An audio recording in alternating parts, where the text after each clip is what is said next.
Do you like full metal lenses? And do you like a good retro-looking metal lens? And do you like it even more if it is a high-performing lens? But I bet you will love it if it sells for less than $70. This is TTArtisan's 50mm f2 4 micro 4/3.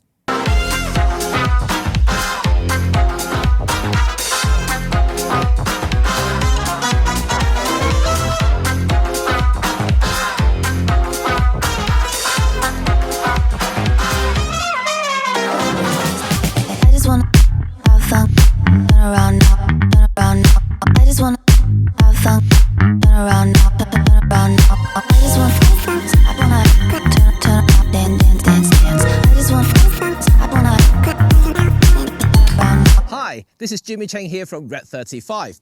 You may recall that I recently reviewed TTArtisan's 25mm f2, a smaller and lighter cousin to this 50mm f2 that we are looking at today. Spoiler alert, I love that lens. But if you want to know why, you can watch my review with the link up here and in the description below. Well, back to this 50mm f2, and I want to reiterate that this is a budget lens, but it delivers more than its asking price. So without further ado, let's have a look at this gorgeous lens.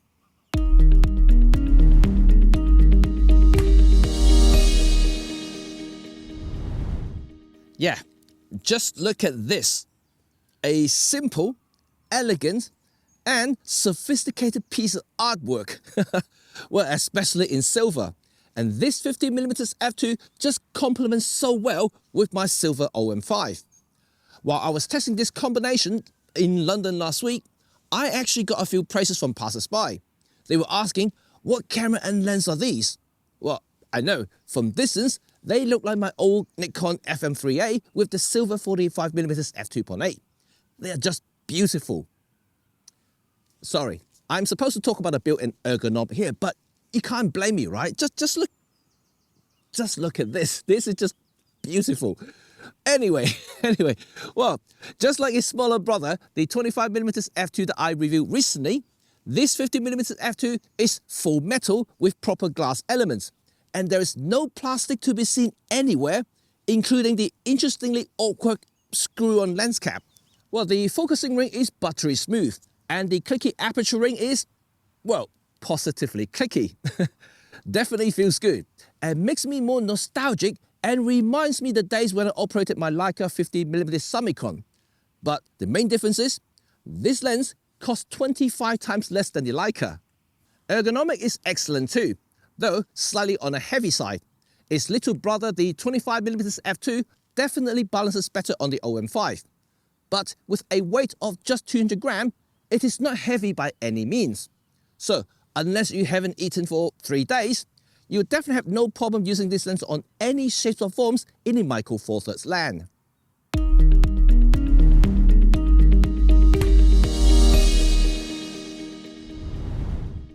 I'm not trying to spoil the fun, but with only 6 elements in 5 groups and only 2 high index elements, this is as simple as you can get with a modern lens design.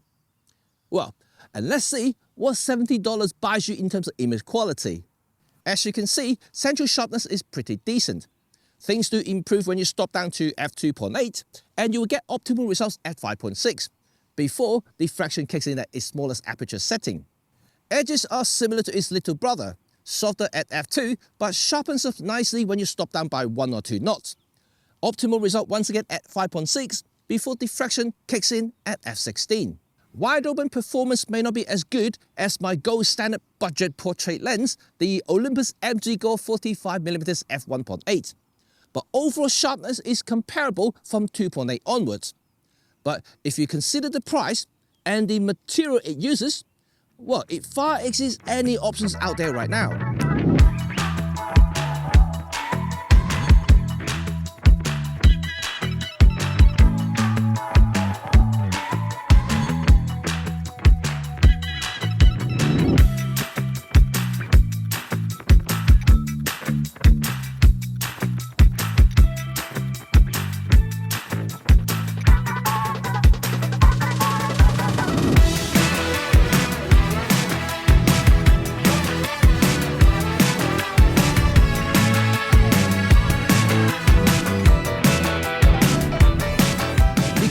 focal length, you can get some decent focus separation from your subject, and bokeh quality is pretty good at wide open, and with a rather impressive, listen, 10-blade aperture. Yes, you can almost guarantee that you have round bokeh ball at any given settings.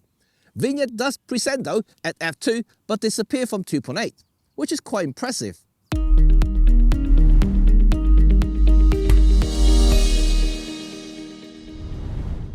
The rather simple coating means only one thing: flare. Well, it didn't help that this lens doesn't come with any kind of hood to prevent any type of glare to start with. There's some internal ghosting if you somehow manage to point the lens towards a strong light source at a certain angle. But I wouldn't say it's worse than any lenses I've tested so far that's under $150. It's just a simple lens that reminds me of a very old school vintage 1970 lens.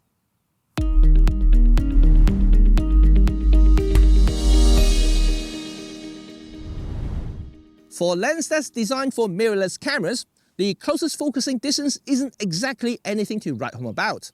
At 0.5 meters, well, it is almost a throwback to old film camera days.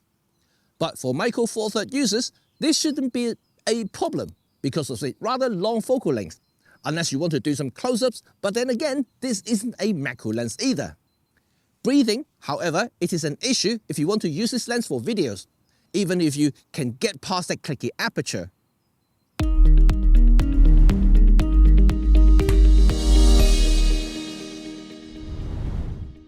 As long as you're aware of these limitations, you can enjoy this little lens just as much as I do. In short, I like this lens. Okay, you can't match this TTArtisan 50mm f2 to any higher performing lenses in the Micro Four Thirds realm. But then again, it is not trying to.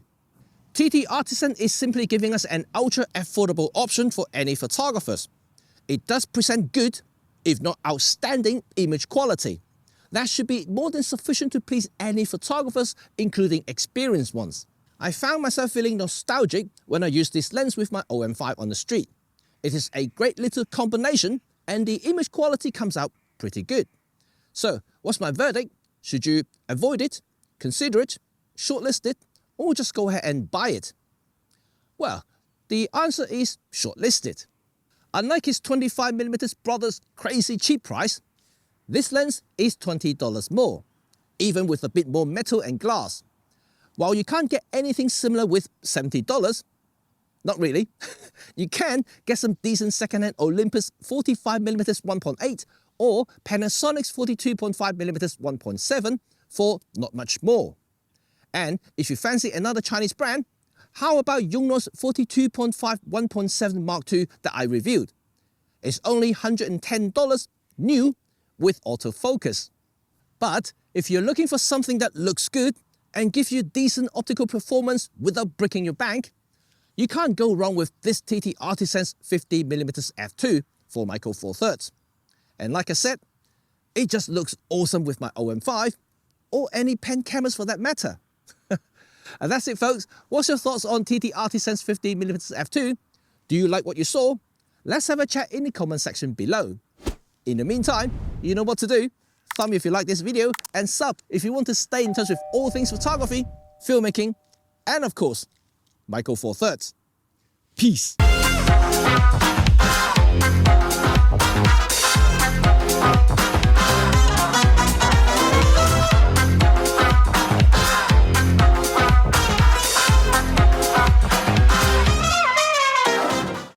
Thank you for waiting for my bonus sections, and what do you think? I think it just looks pretty awesome. You know, I would just buy for the look, but anyway, it does perform. It does perform, as you can see from sample images. It is pretty decent and quite sharp, to be quite honest. And yeah, you can't match it with the Olympus 45-1.8 or Panasonic's 42.5-1.7 by any means if you shoot wide open. But if you stop down to f2 2.8, you know, you are getting very comparable results. But for me though, this lens, if you're starting out, if you don't mind manual focus, if you're feeling nostalgic, this is actually a pretty good throwback lens. And it gives you kind of really interesting old school looking character too. And I personally like it, I do. And once again, I can't shake off just just the way this thing looks on my OM5. In fact, any kind of old school looking retro cameras like the EM10, EM5, Pen series, Pen F, it's pretty good. And one thing I haven't mentioned in the video is that this lens does come with either black or silver, so you can order, depending on your taste really, or your camera combinations that you want to match it. For me, I asked for the silver version for this review because it would look quite nice on the OM5. I only got a silver OM5, I don't have a black one. So, but if you want to be more discreet, more stealthy, I would think the black version might look better, especially on the Pen F. But other than that, it is a pretty interesting lens. And for $70, it really is quite cheap. And I still don't understand how TTArtisan can make money from these sort of lenses, because the 25mm f2 that I reviewed, that thing was like $50. This is $70. I just don't know how they do it. But having said that, Bokeh is another brand that makes ultra cheap lenses. Yeah, I wouldn't say no to affordable lenses because things are getting more expensive, right? Okay, anyway, I don't want to talk about cost of living because it's a big topic everywhere in the world, right? Anyway, hope you like this video, and remember to stay tuned for my other lens review which are coming. And there are a few more that I'm currently testing at the moment. If you want to stay in touch, remember I have an Instagram account. I'm going to put the link in the description so you can follow me. And yeah, just check out my Instagram for some hint on what I'm testing at the moment, and also some sample images I've taken in the past in my other IG accounts. Everything's in the description, so you can have a look. Until next time, see you later.